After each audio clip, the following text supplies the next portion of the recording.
sa SB19 and syempre alam ko rin na susuportan niyo ang 1Z at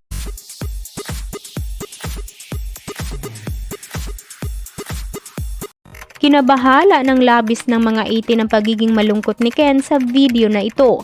Marami nga ang natuwa at na-excite ng sobra nang ibinahagi ng grupo ng SB19 sa kanilang official social media account ang masayang announcement kung saan ibinalita ng grupo na magkakaroon muli sila ng pagtatag World Tour Asia ngayong darating na November.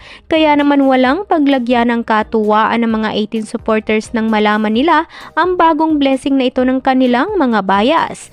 Ngunit sa kabila ng kasiyahan ng apat na si Pablo, Josh, Justin at Stel ay napansin naman ng marami sa umpisa pa lang ng video ng grupo ang tila pagiging malungkot umano at pagiging tahimik ng isa nilang kasama na si Ken. Ayon sa mga supporters ng Mahalima ay hindi daw sila sanay makitang malungkot ang kanilang bias. Kaya naman nang malaman nila ang tunay na dahilan ay labis ang kanilang pinakitang pag-alala ng sobra sa binata.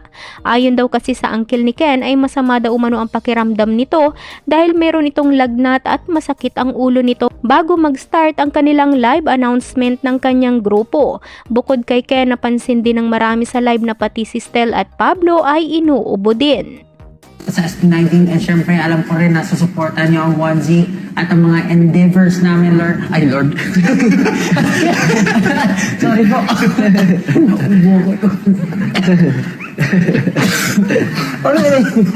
Okay lang yan, good. No, mas problem. Especially for spending time with us. Maraming salamat sa lahat ng suporta niyo. May gusto mo ba kayo sabihin? Amen. Ayun eh. So, ayun, salamat po talaga. Alam nyo. Exciting, but of course, syempre, not pwede naman na makakalimutan natin. Bakit? Hindi naman. Kita-kita po tayo sa